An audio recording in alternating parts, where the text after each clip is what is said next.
Hello and welcome to my third video in the series of my best books to read and my book recommendations. So in this video, I wanted to bring you the books that have helped me from a psychological perspective. So my first video was on spiritual / self-help books that have helped me become a better squash player, but through improving myself mentally and through understanding myself and from a more spiritual perspective. Then the second video was on my favourite sporting autobiographies and quite simply the people who have impacted me the most in my career when it comes to reading their story and being inspired by that story.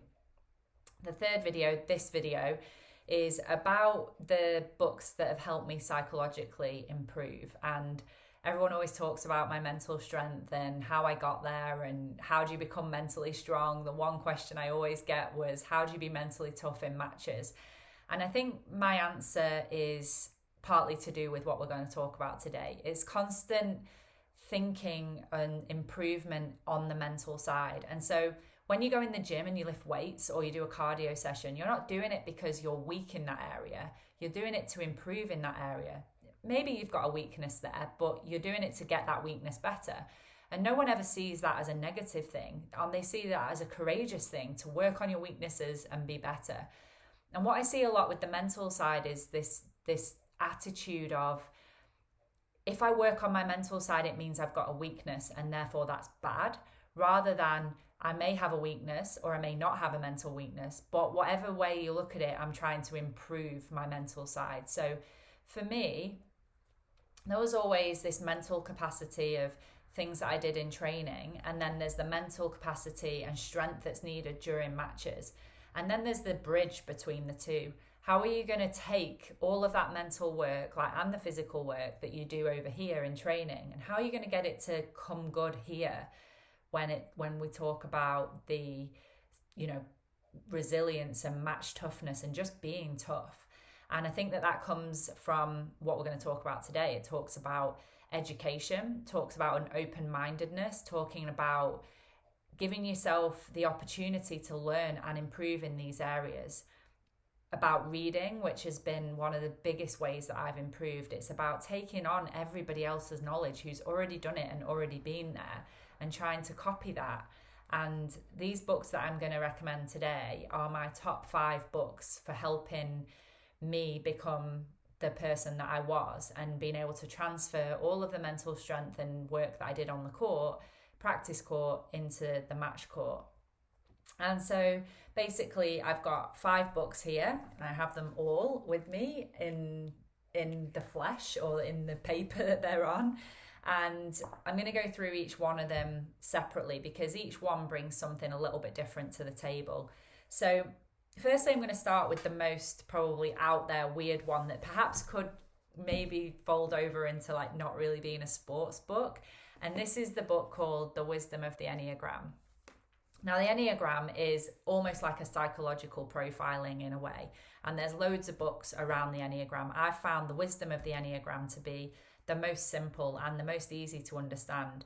And the reason that I've sort of put this into my sports psychology category rather than my spiritual / self-help is because without this book, I wouldn't have understood myself enough to be able to be a good squash player. And so that's why it sort of went into this category. I think that what I wanted to do was help you understand the reasons behind your personality, and so this book helps you do that. The one book that has helped me basically realize why I do what I do, and so therefore that's why I behave in the way that I do. And when you understand the behavior and the reasons behind the behavior, it makes you a little bit more forgiving to what you're actually trying to do. So this book for me is up there. Basically, it's a personality type in that there's 9 spaces and you try to fit yourself into one of those spaces. But rather than seeing it as a particularly boxing in exercise, I find it really freeing. And so for me personally, with the personality that I realized I was, it helped me be a little bit more relaxed about my personality and understand why I behaved and got angry when I did and why I got frustrated when I did, and also why I was happy when I am happy. And that for me was this ability to be able to open up, putting myself in these situations that are useful to me and not putting myself in the situations that are really not useful for me. So I can't recommend this book enough if you're into personality typing and you want to understand yourself better. It's called The Wisdom of the Enneagram. The second book on my list is, and again in no particular order, but The Inner Game of Tennis. So again, this book's about tennis. So it's relatable to squash in terms of the fact that you've got an opponent and it's a racket sport. But aside from that, you've kind of just got to gloss over the technical side of the tennis game. But I think what this book did was it taught me that there was something you could do about quieting the mind and letting go of a lot of the self-instruction that we all follow, and we all listen to our own mind, and having this ability to be able to get out of your own way, I guess.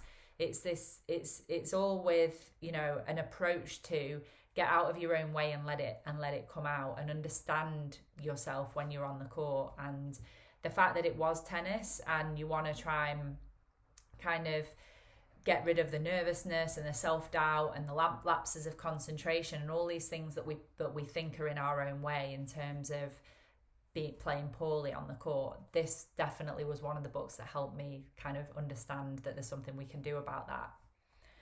And so that one is The Inner Game of Tennis, and there's also an Inner Game of Golf, and I think several more now, and it's by W. Timothy Galloway.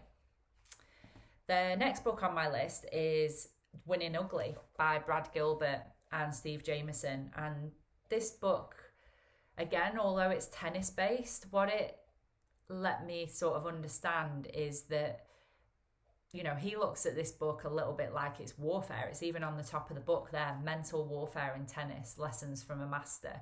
And so that's the same in squash. Like when you step on the court with someone, you're going into a battle with them, a battle of squash, a battle of tennis, whatever it may be.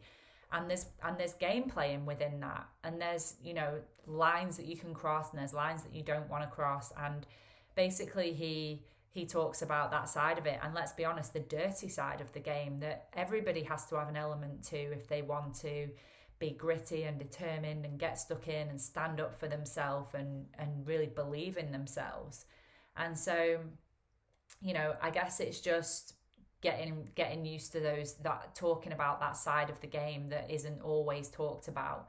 And it's the mental side within that and things that are within the gamesmanship that he helps you with. And so while it's tennis, I still think there's a huge amount to be able to take from squash with this. And so that's my third book, Winning Ugly by Brad Gilbert and Steve Jameson. The fourth book on my list is arguably up there as one of the books that's impacted me most in my career. And I put a couple of my titles down to basically reading this book and winning titles on the back of it. It's unbelievable. It's very American. It shouts at you. I mean, the whole book should probably be written in capital letters because it is shouting at you from the start to the end.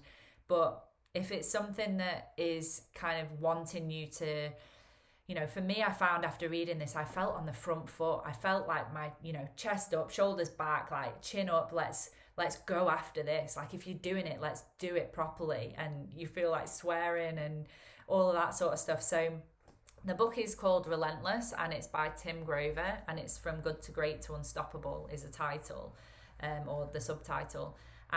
This book is about being the best version of yourself, and he talks about the best people in the world being cleaners. And whether you're, a journalist or a solicitor or a professional athlete or whatever your walk of life is, are you being the very best that you can be when it comes to doing what you're doing and completely and utterly committing to that, what you're trying to do? And this book was unbelievable for helping me get out of my own way with nerves and pressure and expectation. And none of that exists when you're just driving forward. And this book helps you do that. And it helps you realize all of those things that are not measurable. Like you can always measure your height and your weight and your speed and your power, but what you can't measure are the parts of you that are hard work, dedication, consistency, drive. Like they're not measurable. And this book makes you realize that there's so much more to sport than the measurables. So This book is unbelievable, and I cannot recommend it enough if you want to improve and you want to be great at what you do. And it's by Tim Grover, and it's called Relentless. The last book on my list is called Think Like a Winner, and it's by Yehuda Sheena. And it's basically, it just talks about giving you strategies that will help you be successful. The foreword is by Sir Clive Woodward, who obviously was the manager, coach when England won the Rugby World Cup. So it's all about those little details. The chapters within the book are about helping you gain self-confidence, about the team model, about thinking clearly under pressure, to how to deal with your own weaknesses, like putting things off and not having negative thoughts. Are you fearing failure? How to try and overcome that. It's a really good sporting psychology book, and it's going to help you improve in all of those areas that you're maybe not as good as you want to be. And I loved this book. It's a lot of the books that I have spoken about and a lot of the books that I've read are definitely more useful for certain parts of my career. Some of these are a little bit more simple. In a Game of Tennis was something I read when I was quite young. It's very simple. It's a great starter. This is something that is easy to understand. It'll get you off, on a great foot. Other books that I've read are definitely a little bit more in depth, and certainly something that are better suited when you're either a little bit older or a little bit more experienced, maybe a touch higher ranked, when you're looking for those really small percentages.